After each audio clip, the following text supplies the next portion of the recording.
people, they skip their suhoor. Some people, they have an early suhoor. That is, they have the suhoor 1 or 2 hours before the Fajr time. In fact, suhoor is a blessing. Every Muslim should have it. And the Prophet said, we should delay the suhoor as much as possible. We should have it till just before the Fajr time.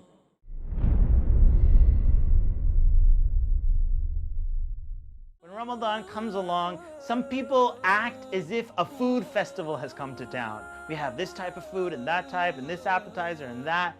And Ramadan is actually a month of fasting. That means that the month is not about eating. The month is actually about feeding the needy people, putting in the effort. The Prophet ﷺ said, whoever feeds a fasting person gets the reward of that fasting person with the same reward without taking away from that fasting person. So this Ramadan, don't focus so much on attending all these food festivals, focus on feeding the needy.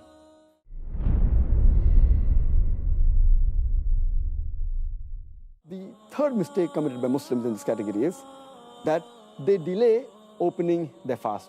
They delay the iftar. And our Prophet ﷺ said that the people will be good as long as they hasten in breaking the iftar. That means immediately after sunset, they should break the iftar.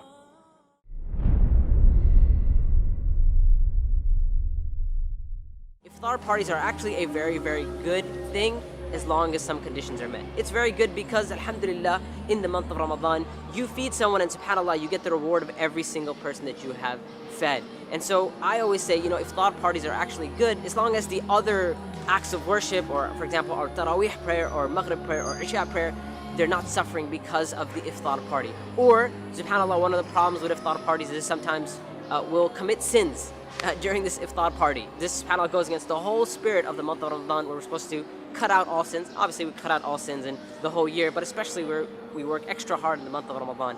So make sure that, have the iftar party. Alhamdulillah, make the intention that you're feeding your brothers and sisters. Make the intention that you are bringing people together. Make the intention that you are encouraging one another to do goodness. And all that are great reasons to have iftar parties. But just make sure that the iftar party is not causing you, like I said, delay your Maghrib, or not pray Isha, or delay your Taraweeh, or not pray Taraweeh at all.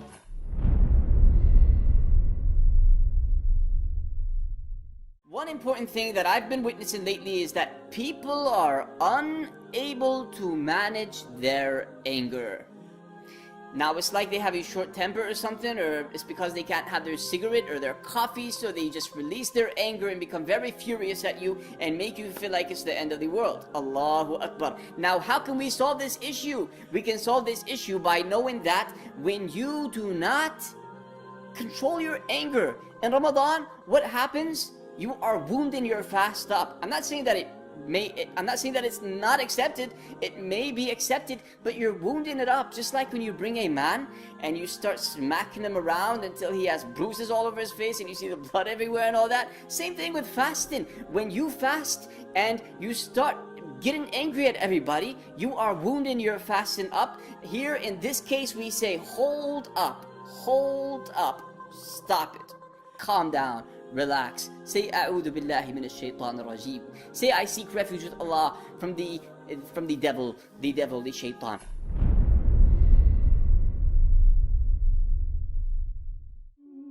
During the month of Ramadan, you will find the masjids completely packed out during Taraweeh prayers, which is amazing. But then, during the 5 daily prayers, you will notice the masjids are nowhere near as packed. Unfortunately, many people have mixed up their priorities. The fard, obligatory 5 daily prayers, have been put below the sunnah Taraweeh prayers. Although nobody can deny the importance of the Taraweeh prayers, which comes with an abundance of rewards and blessings, the 5 daily prayers will always be greater and above all the sunnah or optional prayers. So please, do not neglect your obligations this month.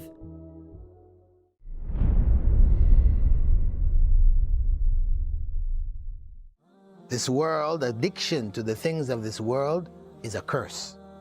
So we do need to handle our devices for social media in a very positive and calculated way.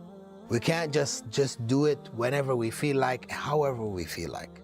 So we have the choice of either making our social media experience something which is going to be on our scale of good deeds, or something which is not going to be on our scale of good deeds. We have to decide beforehand. We're already caught up. We can't live without our phones. At least when we're going on the phones, we should be conscious of the impact which this phone has on ourselves as well as on others. There's so much information there, so much corruption there. Some people call it, instead of the internet, they call it the fitna net. So we best should say Bismillah before we even get on.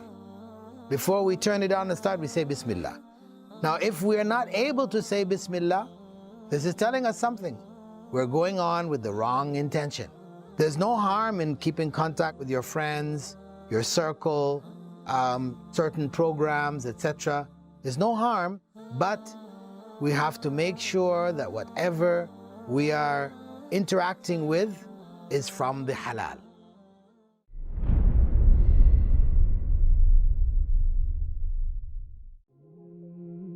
During Ramadan, many Muslims try to finish the Quran as fast as possible. Some people finish reciting it 2, 3, or even 5 times. Subhanallah, as though it's a speeding competition. It is recited without any understanding or contemplation. Although there is always benefit in reciting the verses of the Quran, there is a greater benefit in reciting with understanding, because the purpose of the Quran is to guide mankind. And how can we be guided if we don't take time to understand the verses? So make this the month you truly connect with the Quran.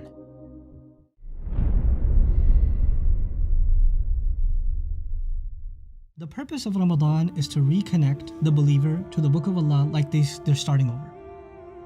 And the reason that's important is because the believer is supposed to reconnect humanity with the Book of Allah. The way we do that in Ramadan, the way the first generation did that in Ramadan, the Prophet ﷺ institutionalized additional prayers. Umar bin al-Khattab saw that people might lose out on that, so he made it into congregational, what we call the Taraweeh prayer, yeah? And it became an institution in this ummah. Now that institution, if you imagine the Sahaba, every time they stood in prayer and they heard Baqarah, Ali Imran, Nisa being recited, they heard the message and they understood the message. They appreciated the miracle, all in the Salah. All in the Salah. You know, sometimes you hear a powerful lecture. For them, standing in the Salah is hearing a lecture from Allah. That's what it was. They were listening to a khutbah, a maw'idha from Allah when they're standing in prayer, yes? And that was the institution. It was supposed to reconnect us with Allah Azza wa Jal in the most beautiful of ways.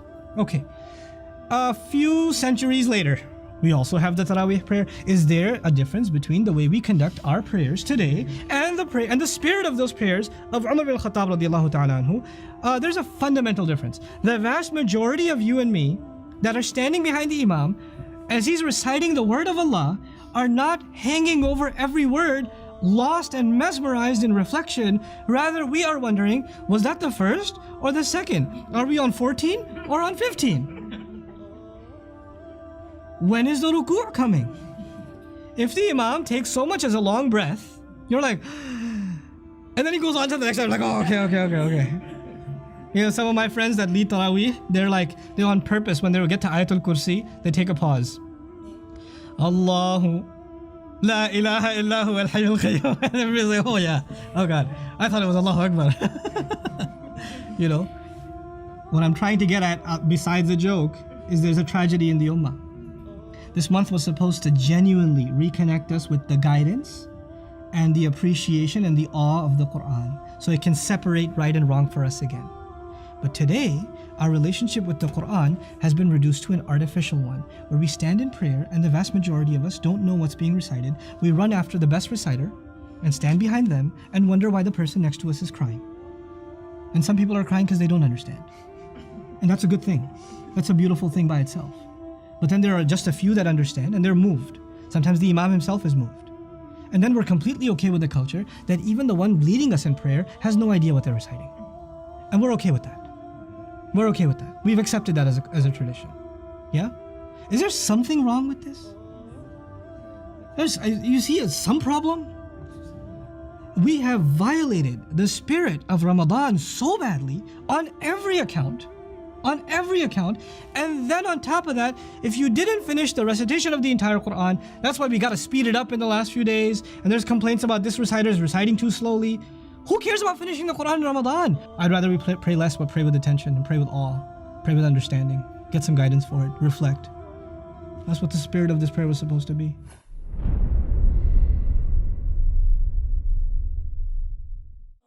Many of the Muslims, they stay awake the full night and then they sleep in the day. And they do the normal activity at the night time and sleep in the daytime. They're converting day into night and night into day, and the whole purpose of fasting is defeated.